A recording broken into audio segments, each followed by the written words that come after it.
The dark side of self-awareness, when knowing yourself too well becomes a trap. You've done the journaling. You've read every self-help book on the shelf. You can analyze your emotions like a trained psychologist and explain your behavioral patterns in clinical detail. Everyone around you calls you the most self-aware person they know. So why does your life still feel exhausting, stuck, and somehow, smaller than it should be? Here's the uncomfortable truth nobody talks about: self-awareness has a dark side. And for millions of people, the very tool they're using to build a better life is quietly destroying their peace. Welcome to my channel Lish Decodes, a space where we go beyond surface-level advice and dig into the real psychology behind why we think, feel, and behave the way we do.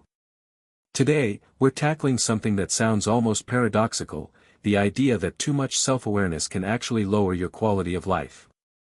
Not because knowing yourself is bad, but because there's a version of self-awareness that isn't really about growth at all. It's about survival. It's about control. And once you understand the difference, everything changes. We live in a culture obsessed with self-improvement. Therapy, journaling, mindfulness apps, personality assessments, the message is always the same: know yourself better, and life gets better. And to a point, that's absolutely true. Self-awareness is a cornerstone of emotional intelligence, healthy relationships, and personal growth. But here's what the self-help industry rarely tells you. Not all self-awareness is the same.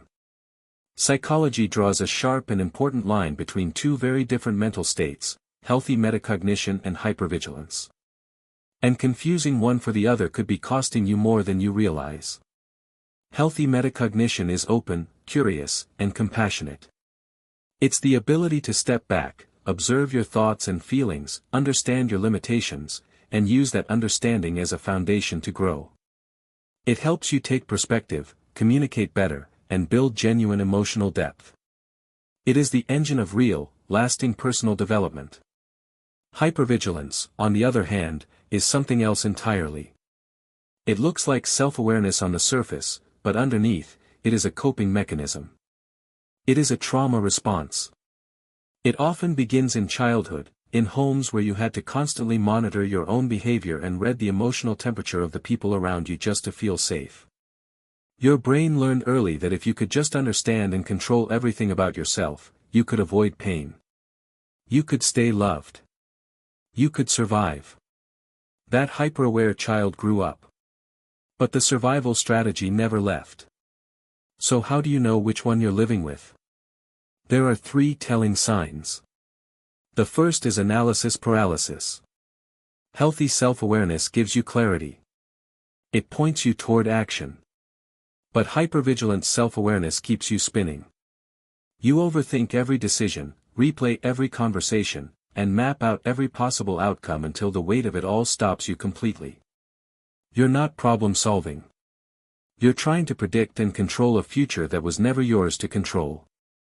And that constant mental labor leaves you exhausted and frozen. The second sign is emotional detachment. This one is subtle and deeply painful. You become so skilled at observing your feelings that you stop actually feeling them.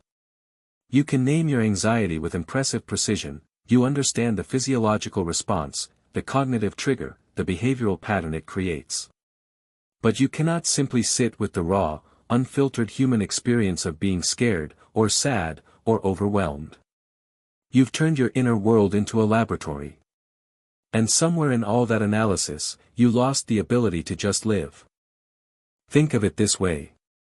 Imagine a scientist who has memorized every single chemical compound that makes up a piece of chocolate cake.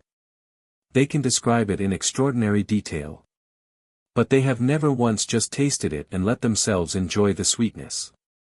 That is what hypervigilant self-awareness does to your emotional life. The third sign is the most exhausting of all: you are not trying to understand yourself. You are trying to fix yourself. Every flaw, every insecurity, every imperfection becomes an item on a never-ending to-do list of character upgrades. There is no self-compassion in this process. No acceptance. Just a relentless, grinding pursuit of a version of yourself that is finally good enough. Finally worthy. Finally safe. And that version never arrives, because it was never the point. The point was control. This pattern almost always has roots in early experience. If you grew up in an environment where love felt conditional, where a parent's mood dictated whether you were safe or in trouble, your brain did what brains are designed to do. It adapted. It built an elaborate internal monitoring system to help you navigate unpredictability. That system kept you protected then. But you are not a child anymore. And that armor, as sophisticated as it is, has become a prison. So what do you do with it? The answer is not to become less self-aware. The goal is to become more self-compassionate, and to shift the entire orientation of your awareness. Start by getting out of your head and into your body. The next time you feel a strong emotion and your instinct is to immediately analyze it, pause. Instead of asking what does this mean, ask where do I feel this? Is there tension in your chest? A knot in your stomach? A heaviness in your limbs? This practice, rooted in somatic therapy and trauma healing, helps you connect with your feelings as physical, human experiences rather than puzzles to be solved. Next, practice the radical and deeply uncomfortable art of good enough. Perfectionism is the fuel that keeps hypervigilant self-awareness running. Deliberately do something imperfect. Send a message without editing it 4 times. Leave something unfinished. Each small act teaches your nervous system a truth it desperately needs to learn: you do not have to be flawless to be safe, to be loved, or to be enough. And finally, redirect your awareness outward. When you are with the people you care about, practice being fully present with them rather than monitoring yourself. Real emotional intelligence is not just about understanding your own inner world. It is about using that understanding to create genuine warmth, connection, and safety for others. The purpose of self-awareness was never to build a better mirror. It was always to build a better window. Your analytical mind is not a curse. It is a gift. It gives you depth, empathy, and insight that most people will never have access to. But you are not a problem waiting to be solved.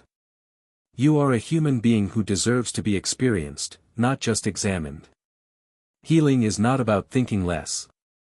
It is about learning to think with more kindness toward yourself. It is about exchanging the exhausting need to be perfect for the quiet, profound peace of simply being present. And in that presence, you will find a freedom that no amount of self-analysis could ever give you. If this resonated with something deep in you, explore more on this channel because this is just the beginning of the conversation.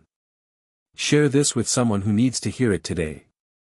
And remember, the most important relationship you will ever have is the one you build with yourself. Make it a kind one.